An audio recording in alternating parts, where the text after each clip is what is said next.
Welcome to A Pint with Seaniebee. Thank you all for your continued shares and likes and support for the podcast. I would ask all of you that do listen regularly, if you wouldn't mind sharing it on Facebook or Twitter for me, that would be a great help. I'm here in London today with someone I've known for about a decade, on and off. Now, we always used to meet once a year in Cannes at a big advertising festival. She is a legendary TV producer and consultant who has worked in and lived all over the world and worked across the top agencies, ad agencies in the world too. And I think maybe, have you done some film work as well? I have a little bit. Little bit of film work. I'm welcoming to the podcast Francesca Wilkinson. How are you? Hello, Sean. Who recently was doing all of the TV work for Wilkinson Sword. I was indeed. And you used to pretend that you owned the company. No, I never pretended. I just never denied it if somebody suggested that maybe it was part of the family. You're not the Wilkinson Sword heiress. No, unfortunate. But you have an interesting background. You lived all over the world when you were younger. I did. What was your upbringing? Where were you born and all that? I was actually born in London. My father was with the United Nations. So doing what? Working for UNESCO, visual aids and mass media communications. So I ended up growing up in West Africa and Liberia, in North Africa and Egypt, South Pacific, Fiji. So start with some of these. Where was your earliest memory of living? Egypt. In Cairo? In Cairo. We lived in Cairo and also in a small town called Manouf, which was outside of Cairo, which was the main United Nations base. And then I was sent to boarding school at quite a young age in Alexandria, which was interesting. Were you an only child?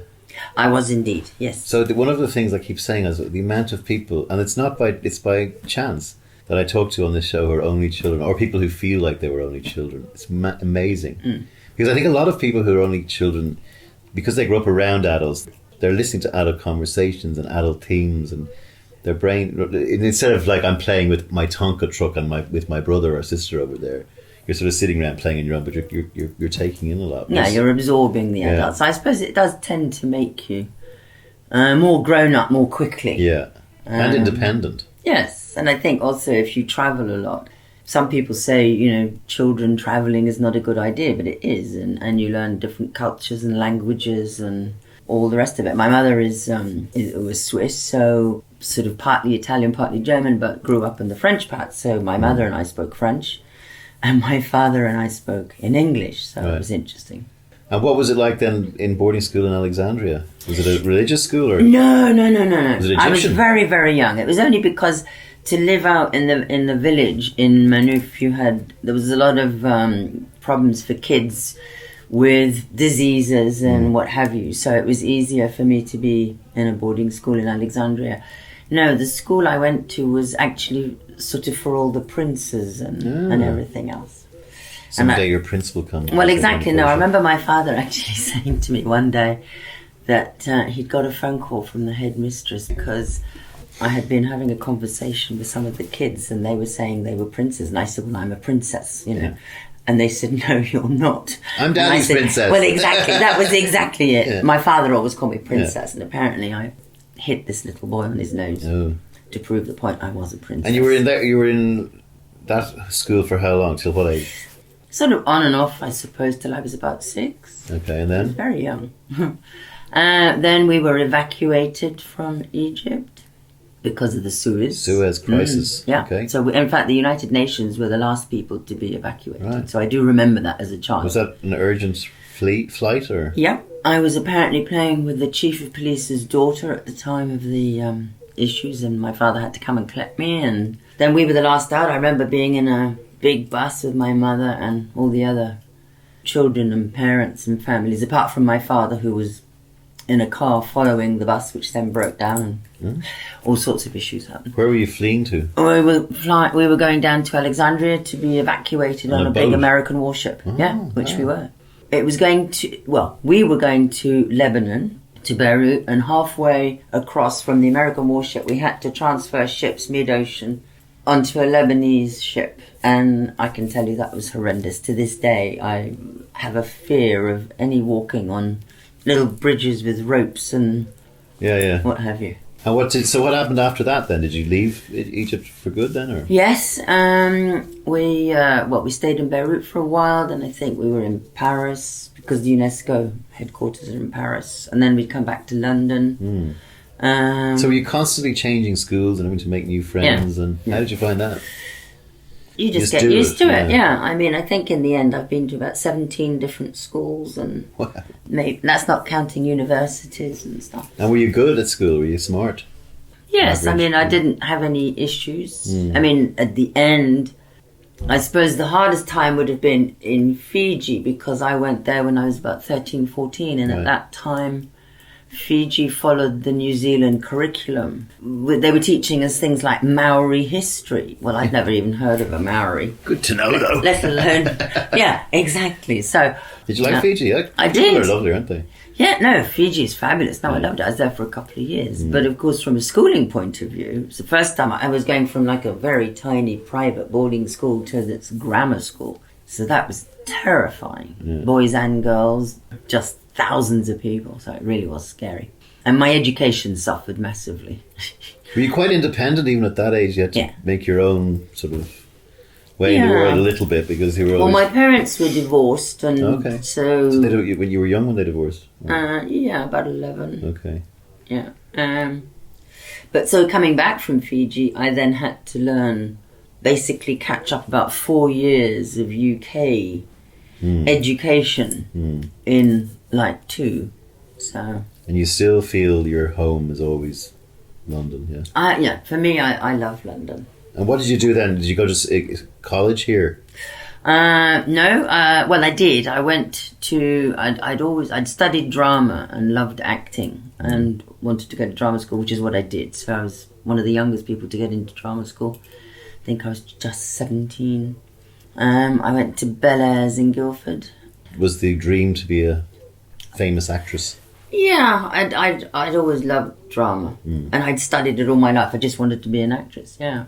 But then various things happened, and then I also decided I didn't like being on stage or, kind of in front of the camera. So, and at the same time, a lot of family things. So what happened with that you wanted to be an actress? Well, my mother got sick, and I decided to quit. And at that time, anyway, long story. I kind of decided to go independent from both parents. So I worked for a couple of years. Because the thing I was good at was art and drama. So when I decided to skip on drama, I went to art school to do theatre design, which kind of linked it. So I was about 19, studied at Wimbledon. And you were totally cut from your parents. You were living your own lifestyle. What was it like? Was that the 60s? Late 60s. 69, so what was it like 70. living around with it? Were you going mad? Well, it just seemed better to be independent than it was to be with parents arguing. Mind you, they were both living their own lives. So I had on the one side my father being very artistic and doing his bohemian thing, and then my mother married to the ambassador and a minister in the government and where we knew. So the acting bug left you and you just were focusing then behind camera or set designs and stuff like that. Did you like all that? Theatre design, I loved it. But then I decided that there were lots of very talented people in it and there wasn't any money. And so I kind of decided graphics and commercial art had more money. So after the foundation, I got into the London College of Printing to do typography of all things. Don't get typographers anymore. No, you don't. You don't. I hadn't actually... I thought I was going in for graphics, but I got into typography. So you're drifting slowly towards the ad business. Yeah. So I then switched to graphics, went to London Goldsmiths, London University. And in doing the graphics in my last year, we were doing film and television stuff. So when I left there, in the holidays, I'd always worked. And I was doing a lot of work with ad agencies, just to make ends meet. I'd worked a lot at McCann's. And then at that time, Barry Day was the creative director. So I'd asked if I could have a job. And he said, well, come along. And there was a couple of us that they took on as sort of interns to be creatives. Paint the picture. We're in the midst of a lot of firings in America for indiscretion and all that kind of stuff. It's the whole Me Too thing is catching up on the ad business finally. What was it like back in the 70s in an ad agency? Was it Did you come across much? Not really. No? I mean, where do you stand in that whole thing? Are you kind of... Well, the trouble is, I think the whole thing has gone ludicrous. I mean, it's got to the point now where if somebody gives you a compliment, anybody can turn around and say, you know, this is not appropriate. Yeah. And you just think, well, this is crazy. There's always been pressure. I mean, if you think the whole casting couch thing has been going since the beginning of the film industry, since 100 years, whenever. Yeah. So I don't know why everybody's suddenly so surprised. I think if there are pressures put on people, I was always in a situation where I felt that I was in control. I mean, if somebody hit on me that I didn't like, I would either tell them where to go or I would, you know, you would do something. You could avoid that, I think. Now, I can imagine if you're a frail person, then maybe you feel obliged or whatever. It's a very difficult one because I think I don't like this Me Too. I really don't. I think... You know, everybody's jumping on the bandwagon and saying anybody and everything. And there's always this innuendo without anybody specifically... saying anything, yeah. Yeah, and I think, I mean, there's a huge difference between sort of aggressive rape or anything like that compared to somebody... I mean, if somebody puts a hand on your knee, fine, you hit the hand, you know, you move away. I don't see why you should actually... I think also there's... certainly from a male point of view, what's being missed is you, as a man, you know when you're being creepy. You know what I mean? You know when you're pushing it into that area, and you know when you're Well, I suppose the danger, but there will always be people who can't take no for an answer. Yeah. So let's put it this way: if you fancy somebody and they're pushing it, you don't mind. But if you don't fancy them and they're pushing it, you do mind. Yeah. That person may read the wrong signal. Sometimes you get people who are so arrogant they just assume. Harvey Weinstein, etc. Yeah. Well, yes, but and with power, yeah. Ugly men with power. Ugly men with power, but then, you know, look at half the women not half the women, but there are many women you can look at and you can see that a lot of them are very attractive women with apparently quite ugly men. They could have wonderful personalities, but it's that classic, you know. Exactly. They're not usually poor people. Yeah. The way things are going now makes out that women are just so incompetent, they're incapable of looking after themselves or saying no to somebody who hits on them. And there's also a side of it which is just having to tread so carefully that things like fun and things like banter and stuff like that, you just got to watch what you say, because some snowflake somewhere could just get all offended. I mean, I run into this a bit with my mouth, in the sense that I'm kind of a bit of a joker, and I say sort of, I tease people, but I don't mean ever to be unkind. But sometimes people, if they want to, can take really bad offense at one of my, you know, I've had to be much more careful when I chat to people. Yeah, I mean, the problem with this kind of Me Too and the whole Harvey Weinstein thing, I mean, yes, he seems to have been a particularly obnoxious person that nobody seemed to like, and he obviously abused his situation. However, you know, when somebody sort of on the Me Too suddenly says, well, you know, he did it twice, you think, well, hang on, if you didn't like it the first time, how can it happen twice? Yeah. So, and then you think, well, did it help your career? Did it not help your career? And, you know, you just wonder about all these things. What was it like in the ad industry?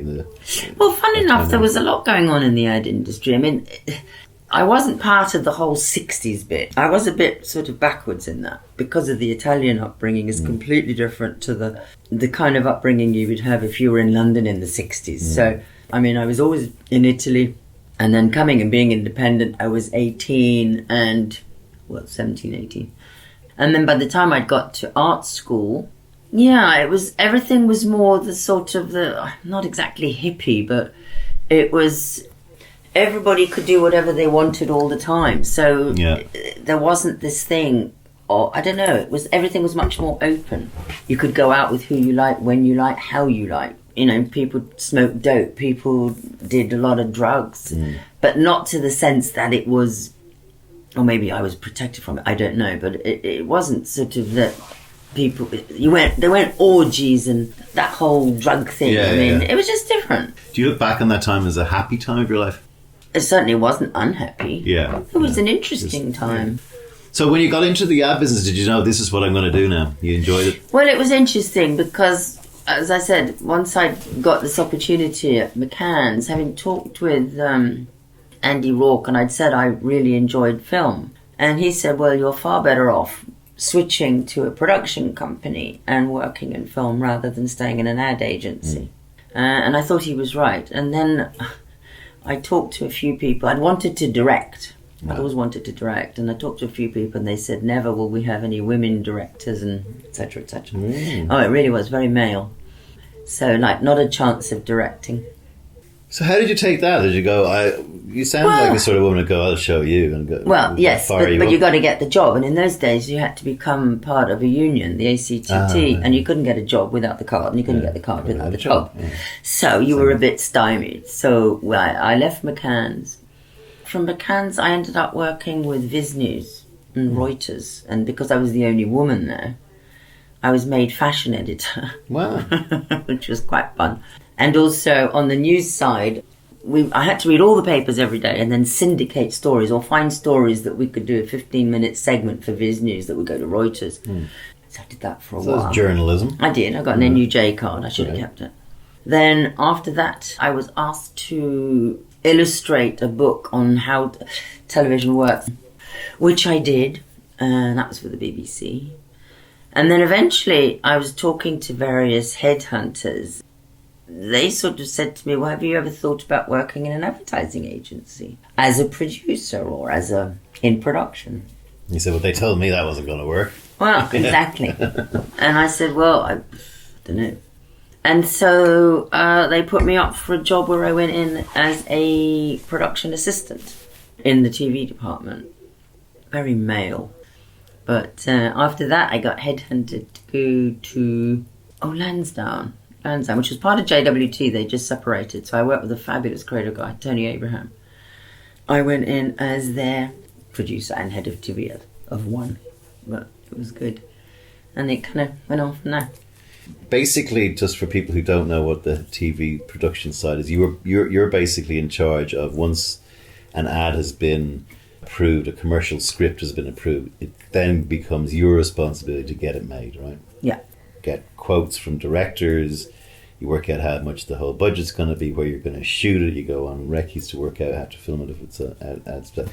I think the great thing about advertising then, so I was lucky to get into it, if you like, at the end of the 70s. A lot of the people who were in advertising came from all kinds of walks of life. They had come in from many different aspects. So they had eclectic. So much to offer, as opposed to nowadays, unfortunately, you have courses for advertising specifically. So people live, eat and breathe advertising. And therefore, I do feel sometimes they have far less to bring into it. Yeah. Because they are limited by what their own conception of it is, as opposed to somebody coming in from something completely different will have a completely different perspective. And it's like when you say you can't do something, they'll go, well, why? There were lots of very interesting people and very talented people, and it was breaking ground, a bit like the music industry. Yeah. I mean, the music we had in the also 60s, 70s, everything was so different. And you had sort of fantastic opportunities and working with really talented directors and people. So all this time you were living in London? I was living in London. Did you get married, or were you... I got married I got married in 81. Right. 81, so early 80s. Yeah. My husband was not in the business, which in a way was quite good because... not talking shop all the time. No, and also it was very good to have somebody who's outside of that whole thing. If I was sort of stressed or whatever and I'd come home and if I'd find him following me up and down the floor, then I realised I was walking up and down, pacing. But no, so he kind of kept the sanity and everything. Because by then I'd been to FCB, which I loved, and then I was brought into Grey, became head of TV, and a board director. I think I was one of the first women board directors. you work 18 hours a day, you know, you really do work hard. You play, I mean, it's like the long lunches, the you know, which is legendary. But on the other hand, yes, we did have long lunches, and yes, we did drink and all the rest of it. However, you would go back to the office and you would continue working, and you would continue working till very Midnight, late at night, or whatever was necessary. So you kind of played hard, worked hard.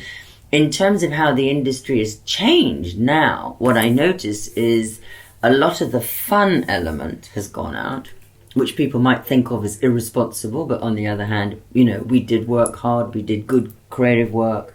Everything now, I find, is planned to death. Research to death, planned to death. Research to death, planned to death. I mean, it's, you know, many of the big advertising campaigns would never have succeeded had they gone through the process that we have now. Yeah. It's weird, isn't it, that it's so safe? Because I was often saying that if you think about it, I can't think of an ad campaign that was, say, very risque, brave, avant-garde, different, scary, risky, that failed and in the process brought a brand down badly. You know, I mean, like, think of the old Benetton ads where they were showing AIDS patients and kissing priests. Well, that did them. In fact, that worked for their benefit. The fact they got banned, they got more publicity. Yeah.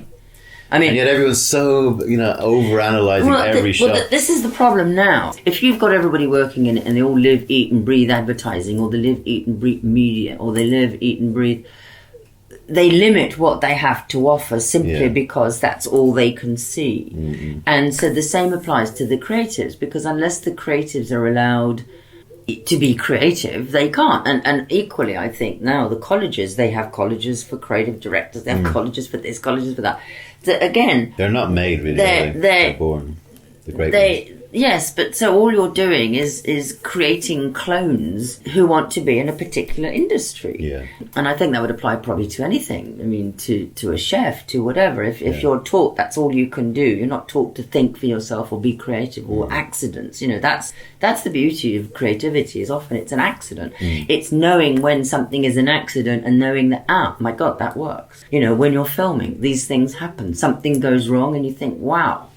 You know, you've never thought of that, but let's go with it, and it can work, and that's the beauty. Whereas nowadays, you'll probably find if something happened as an accident, they go, "No, we can't do that because I don't know, health and safety or this or that." There'll be some reason why it cannot be done. Everybody's second guessing everything, so you have less opportunity for creativity. And in the production business, you know, as you said, like some shoots I was on, you'd come up with an idea that's completely off script, and you go and make it, and it might be the whole thing that brought the whole thing to life in a completely different way, and then someone had to sell it to the client later, and they go with it. Well, the you thing get is, sued now for doing that. Part of the politically correct thing also is, and also part of the machinery of advertising and the whole industry is, of course, it's become a very lucrative business for that sort of money. And so you have a situation now where the money has almost taken over the creativity. The end result, though, is that you think, well, if the money's taken over the creativity, then, and it doesn't really work at the end of the day like it could have done,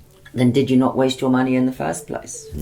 It's a very hard one. And I think also agencies have kind of shot themselves in the foot a bit. Clients don't trust them anymore. They tried to make a lot, well, they've always made money, but they started trying to make even more money.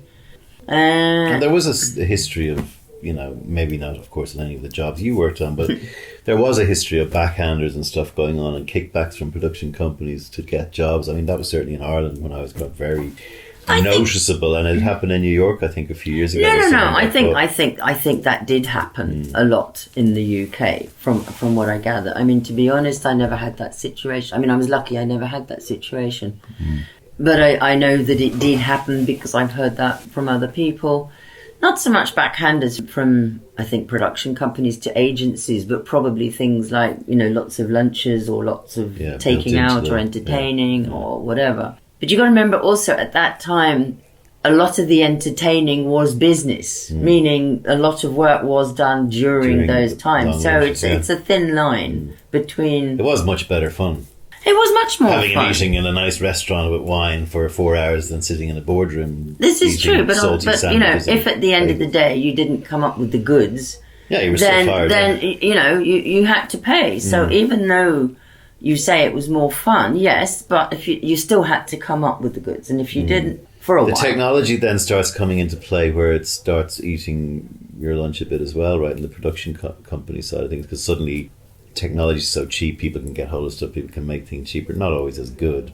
Well, it opens up so many possibilities because everything is now so instant. You can do a lot of wonderful things which you couldn't do before. However, you now have a completely different situation where everybody seems to think that anything now shot on a telephone or this or that is fine and it's going to work and it's cheap and you can shoot lots of it, so it must be okay at the end. The danger there is that a lot of the good ideas, people are no longer concentrating on finding a good idea. If you have a good idea, it'll work, whether it's on film, whether it's on digital, whether it's on phone or whatever. You need an idea. And I think what's happening now is it's a bit like kids in a toy shop. The clients are like in a toy shop. We can have anything anywhere, whatever we want. At whatever price. And it's going to be cheap because we can have lots of it and therefore it's good. And it isn't necessarily good. So they have to be more discerning about things. And I think agencies also shot themselves in the foot by making the whole digital thing as if it's some kind of, you need to be a special type of person to understand the mechanics. And the whole thing is so complicated and nobody really understands it. And which personally I think is rubbish. Bullshit, I would say. Because it's the same like throwing in the old days, throwing loads of money at a product. Or a problem, is not going to make it any better. How long did you stay at Grey then? That was your main chunk of your career, right? In Grey, I suppose, as head of TV there, I was there, I don't know, 6 years? Right. Maybe, yeah. And what was next? Then after that, my husband, who was German, his father asked him to come in and run his family business. Okay. So I moved to Germany, to Munich with him. What was it like living in Munich? Being buried alive. Really? Quite Munich is beautiful. So you're being a dutiful wife over there. It's not really your speed. No, it wasn't. No. So, but I thought I'd get a job there because Munich was well known for the film business. What I hadn't realised is that advertising was really in Hamburg and Frankfurt. So when I got there, people were offering me jobs like head of TV in Frankfurt or Hamburg. And I didn't want to be a weekend wife. I didn't know in Germany everybody does that. Everybody is on a plane, on a train. They live in one place and work somewhere else. Commute for hours. So I wasn't interested. So I tried getting work in advertising in Munich. And basically their attitude was, well, if you were so good at what you did over there, why did you come over here? So that didn't work. Anyway, cut a long story short, eventually the creative director of Grey Dusseldorf found out I was in Munich. And they had a very big shoot to do for Slim Fast. They had hired Roger Vadim's wife to be the star of this ad. And she'd said she'd only do it on condition Roger Vadim directed. So Charles Green at Grey found out I was in Munich. So he rang me and said, would I produce with Vadim? With Vadim, yes, cool. Absolutely. So what was he like? Wonderful. Right. Charming, wonderful, professional, not a prima donna. Absolutely amazing. I ended up doing 3 commercials with him. And I remember once asking him, how come? Because, he was married to Bardot. Yeah. Then he was married to Jane Fonda. Then he was married to Catherine Deneuve. And I said to him once, He's a bit greedy. How come, how did you manage to marry such beautiful and intelligent women? And he looked at me with a sort of wry smile. He said, I know when to walk away. What does he mean by that, do you think? Oh, I don't know. I think he was one of these people that I don't think would ever speak badly of anybody. And in fact, of all his wives, apparently he stayed friends with, apart from Catherine Deneuve. They were not on particularly good terms. She's tricky, I'd say. Though they had they have a son together, I think, Christian. But no, to work with, he was charming. Couldn't have been more helpful, and not a prima donna. Didn't want first class everywhere or anything like that. No, amazing. But that started me working with Grey Dusseldorf, which is like an hour from Munich on a big plane. And so I realised that This time I decided I'd had enough of Munich and might move back to London, which is what I did. I moved Was back your to- marriage under strain? Yes, Okay. yes. So I decided to leave. And worked out that a big plane from London to Dusseldorf was the same as Yeah, a I big know. plane from Munich to Dusseldorf. Yeah. So I just moved back to London and carried on working, because by then I was doing a lot of production work with Gray. And I continued doing that for about another 6 years or 10 years, something like that. And what's so away from the advertising thing? Yeah. You know, what are your views on the world today as you see it? Like, do you think we're in a optimistic or pessimistic about the future of the planet? Sitting in Brexit land at the moment and Yeah, no, I meant... Trump land. Yeah, well, Trump, I think, is very dangerous. Brexit is a very bizarre situation to be in. I think, quite frankly, the vote should never have happened. You cannot have a question of being in or out as a yes/no when you have so many other things attached to it. Yeah. You have a very split country. I mean, some people genuinely wanted out of Europe because they didn't want the control that Europe is trying to do, which I would agree with. On the other hand, there's all sorts of other ramifications that I think a lot of the people who maybe voted on it were not aware of. And so you have a very divided country now. What would you say before we go to a young Francesca who's just arrived in London at the age of 18 and sees a career in film or television? Or what advice would you pass back? What wisdom have you garnered in your illustrious career? I think the thing I learnt most when I was young from my father was and I were very close. He was one of my best friends. We even shared a flat together and stuff. So he was a very, very interesting man, did an awful lot of very interesting things. His life is interesting. My mother was a poet as well, so all sorts of things there. What would I say, really? I suppose he said, right, what we do is you draw a big circle, and then in that circle you divide it into areas, and you work out the things you like and the things you don't like. And he said, right, when you found the things you like in that circle, or what you're good at, that's where you go for. And what I learned, it was the complete opposite, in the sense that, yes, there are things you like, but there's all sorts of everything else that is around are all possible, unless you've marked it as a don't like. Even things you don't know about. Even things you don't know about. Oh, interesting. Even things you don't know about. I mean, I paint quite a bit. I've had exhibitions. I do that now. Well, I did it sort of throughout. Whereas I never wanted to be a painter, though I like silkscreen painting, screening and stuff. No, I think you've got to be very open to things happening, and things happening by accident. And the questions you need to do, which I know children do, and I still do it, it's like, why? If somebody says you can't do this, you go, why? And then at the end, you'll often find there isn't a reason why you cannot do it. There may be things that will limit what you can do, but there's no reason why you shouldn't try. Well, there is that thing, if you ask why enough times, you eventually stop asking why. You get to a solution or a But that's why, you find sometimes people say, oh, somebody will come into a business who's totally unaware of that business, and everybody will go, well, how can that person have that job? They don't understand the product, they don't understand the business, they don't know what's going on. But the beauty of that is that they also don't have the limitations that we automatically put up and go, no, you can't do that because. There's something great about not going naively at problems, or innocently out of babes, it's like... Sometimes that can really work, but then I do think you need to have the people who do say that you cannot around you to sort of guide you through the maze. I don't know, go with the flow. I do think you should be nice to people on the way up, because I do think you're going to meet them on the way down. And I also think some people in the business who are awful don't necessarily get their comeuppance. That's true, yeah. Unfortunately. Karma doesn't often play out, yeah. That person is still at the top of that company being a prick. and yes, and I do find that a bit. Well, I hope it continues to go well for you, Francesca. Thank you very much for agreeing to have a glass of wine on a pint with Seaniebee on a Sunday afternoon in London. Look after yourself, and I'll see you next time. Bye, Sean.